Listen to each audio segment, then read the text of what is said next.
Bismillahirrahmanirrahim. Assalamualaikum warahmatullahi wabarakatuh.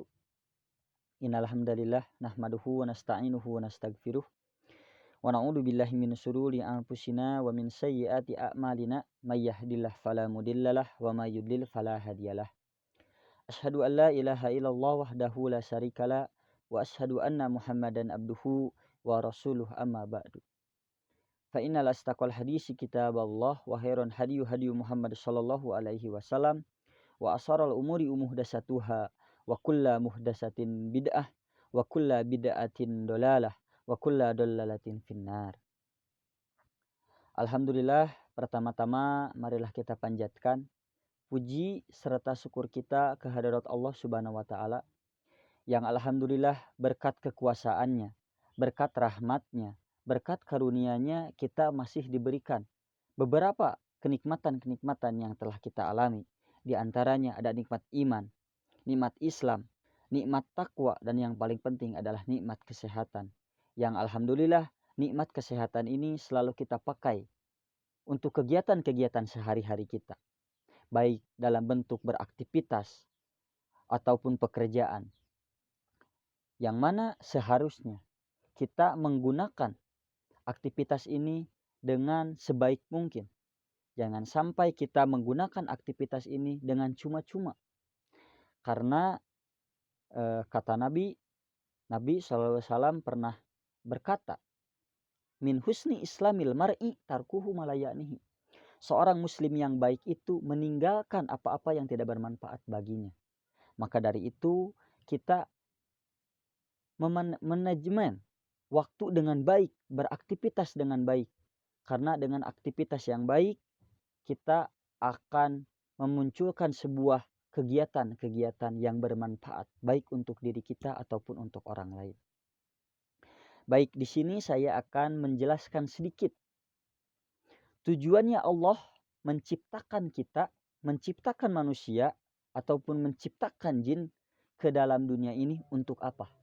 Banyak sekali orang yang beranggapan bahwa Allah menciptakannya manusia ke dunia ini tidak ada tujuan ataupun untuk menikmati saja kehidupan dunia ataupun mencari harta, mengumpulkan tahta, jabatan ataupun semacamnya. Yang mana itu urusan dunia. Banyak sekali orang yang beranggapan bahwa diciptakannya manusia ke dalam dunia ini untuk menikmati segala yang ada di dunia. Namun itu sangat disalahkan.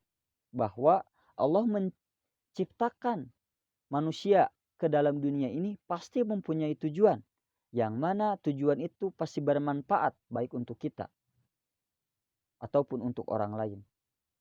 Yang mana Allah menciptakannya manusia ke dalam dunia ini bertujuan untuk beribadah kepada siapa? Yaitu kepada yang menciptakan. Siapa yang menciptakan kita?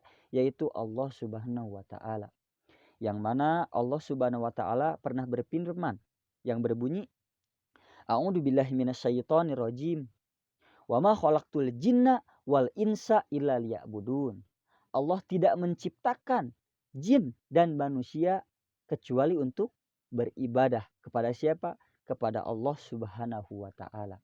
Maka dari ayat tersebut jelas Allah menciptakannya manusia, menciptakannya jin ke dalam dunia ini yaitu untuk beribadah kepada Allah Subhanahu wa taala.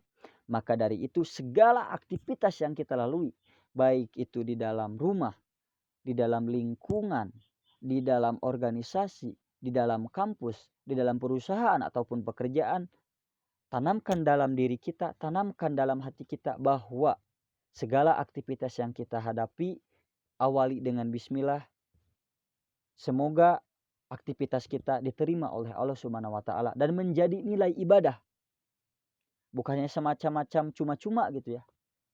Baik kita untuk ke kampus tidak berorganisasi, untuk main saja tidak. Tapi tanamkan dalam diri kita bahwa kita beraktivitas dalam organisasi, dalam kampus, dalam pekerjaan.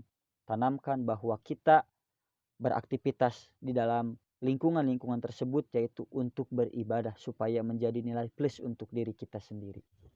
Tapi banyak sekali orang yang sudah menyeleweng dari agama. Seperti banyak sekali orang yang beraktivitas baik dalam pekerjaan, baik dalam organisasi, baik dalam mencari ilmu, tapi meninggalkan kewajiban sebagai umat Islam. Banyak sekali di zaman sekarang, di antaranya yaitu sholat. Padahal kita sebagai umat muslim, sholat itu paling utama. Karena sholat itu adalah tiangnya agama. Seperti gini, contoh. Saya mengilustrasikan. Kita akan membuat sebuah rumah ataupun sebuah bangunan. Apabila pondasi yang kita buat tidak kokoh, pondasi yang kita buat rapuh, maka bangunan tersebut ataupun rumah tersebut tidak akan berdiri dengan kokoh. Begitu pula Islam. Apabila kita seorang Islam sudah mengumpulkan, sudah zakat, infak, sedekah, puasa, membantu orang lain, tetapi kita selalu meninggalkan sholat, maka semua aktivitas yang kita kerjakan akan menjadi sia-sia. Karena tiang yang kita buat tidak kokoh, tidak bisa menampung. Bahkan melalaikan dalam hal sholat saja itu menjadi dosa. Banyak sekali riwayat yang menyebutkan bahwa melalaikan sholat saja kita bisa masuk surga, bisa masuk neraka. Apalagi kita meninggalkan. Tentu jelas itu menjadi dosa yang sangat besar. Maka dari itu, meskipun kita dalam berorganisasi, mencari ilmu dalam kampus atau dalam sekolah, dalam pekerjaan, kita jangan sampai berani meninggalkan dalam urusan sholat.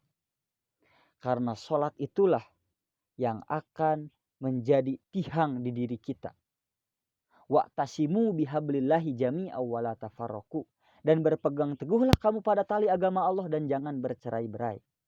Maka kewajiban-kewajiban kita sebagai umat muslim jangan pernah sampai kita tinggalkan, terutama dalam hal sholat. Karena yang sholat saja bisa masuk neraka, apalagi yang tidak.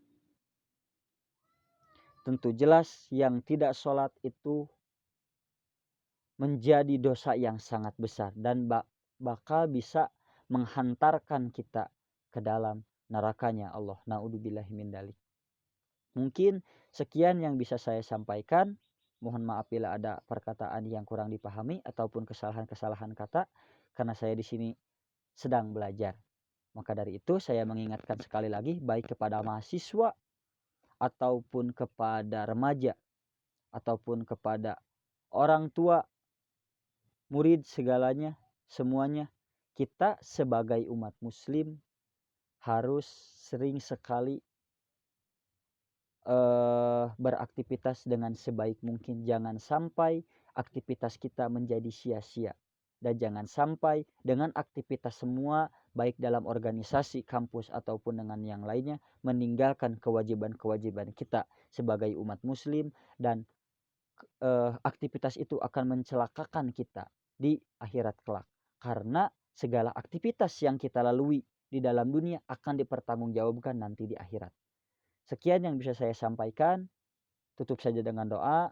Robbana atina fid dunya hasanah wa fil akhirati hasanah wa qina adzabannar. Aqulu qouli hada wa astaghfirullah li wa lakum. Wassalamualaikum warahmatullahi wabarakatuh.